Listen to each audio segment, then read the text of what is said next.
Yeah, spoiler talk for Werewolf by Night because you've watched it at this point, right? Good. And I figured I would do one because, it's the Marvel Cinematic Universe. And let's face it, when it comes to the MCU, I'm a stan.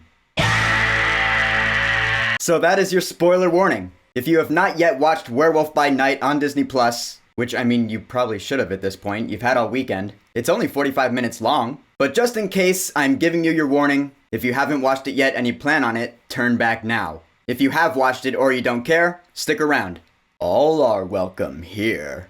So the Marvel CU's very first TV special starts out with that opening shot of a mural of the original Avengers. So yeah, that's what lets you know instantly right away, yeah, this is MCU Cannon. As in, this does take place in the same reality where we've seen most of the MCU titles. Thing is though, is that this is only the OG Avengers. It's not like the final battle of Avengers Endgame. Which kind of gives me the impression that maybe this whole thing takes place before Endgame. Honestly, I know it doesn't matter, but it is kind of ambiguous. It doesn't really matter when this takes place, as long as it's after the first Avengers movie. I mean, it really has nothing to do with anything else that's going on in the MCU. But I'm just saying I kind of like the ambiguity of it. This could be taking place at any point.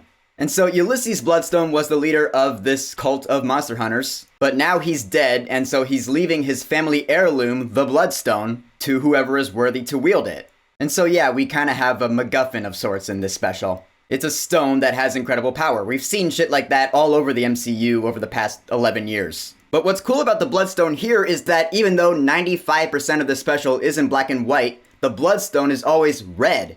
It shows as red throughout this entire thing, which I imagine is meant to symbolize its importance to the story, but that also lets us know that this is a magical object of sorts. What's its origin? I am curious. I don't know if we're ever gonna see it again, but I am saying that there are a couple of objects that have been popping up in Phase 4 that are magical objects of unknown origin. They're 084s. That's a deep cut.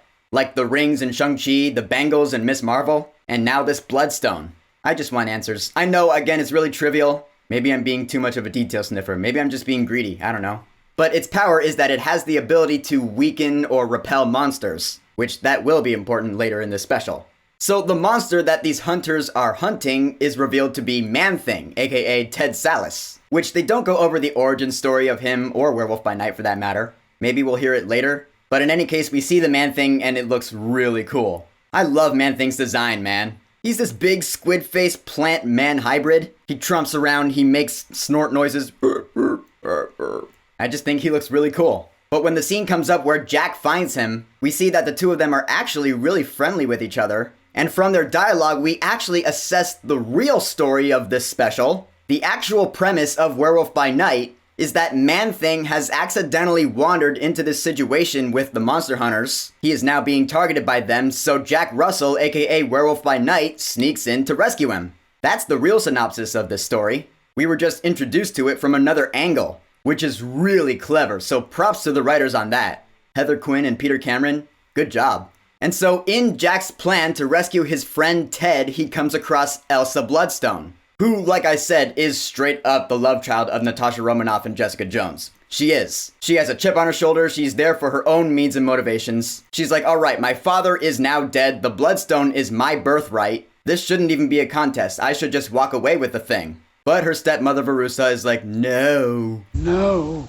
You were the greatest disappointment of your father's life. Real quick, I just gotta highlight some of the scenes in which Verusa definitely stole the show. Like her little eulogy for Ulysses where she was like, he was a lover without equal, and Elsa's like, ugh. I pretty much had the same reaction. I was like, really, lady? Crazy bitch.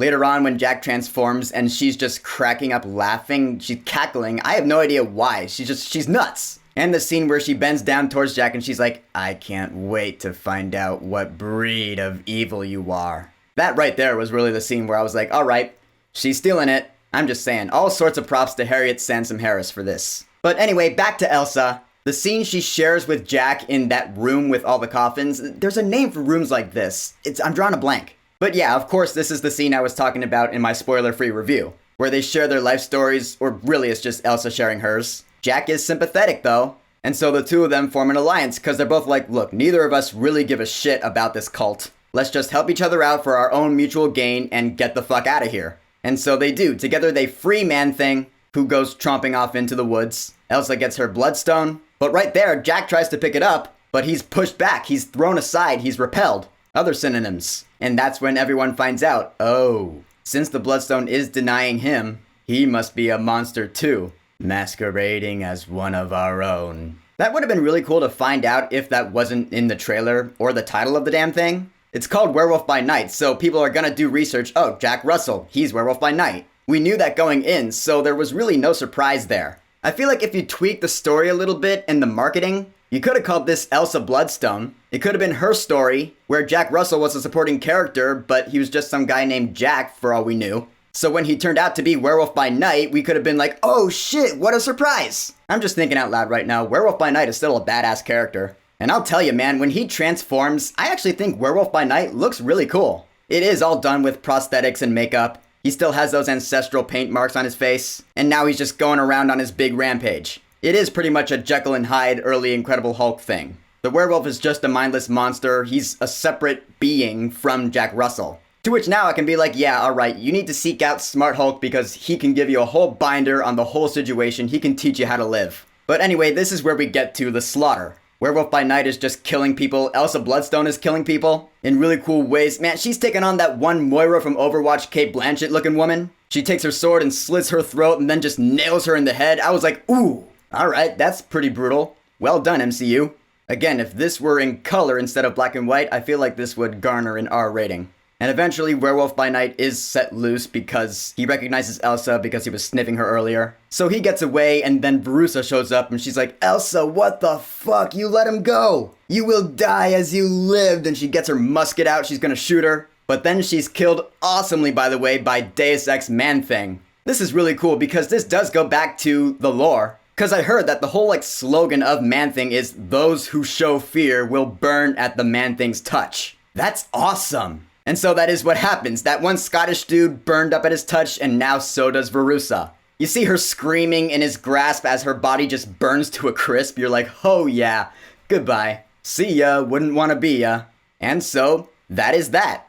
The last few minutes of the special is the wrap-up. It is really cool how now that Elsa has the Bloodstone, we see color starting to seep into frame, and now the rest of the special is in color. It's desaturated color, but it is color nonetheless. Cause now the world has opened up to Elsa Bloodstone. She can do as she likes now. As for Jack and Ted, they're just gonna continue living their lives, I guess. And that's the end. Yeah, no credit scenes. That threw me off guard. I was like, come on, this is an MCU thing after all, isn't it? Let's have a credit scene or two, no? Okay. I guess that increases the rewatch value as an annual Halloween tradition or something. Since credit scenes are usually used to hint towards future stuff. Since Werewolf by Night doesn't have that, this is its own isolated story that can be revisited every spooky season. Alright, fair enough. I will say though that I am hoping to see some of these characters again in the MCU's future. I've been thinking about this for a while. We have some darker-ish Marvel characters now in the MCU. You know what I'm thinking? Midnight Suns! Yeah, let's get the Midnight Suns up in here. It's basically a team of the darker Marvel heroes. Like in the comics, I think you had Blade, Doctor Strange, Moon Knight, Punisher.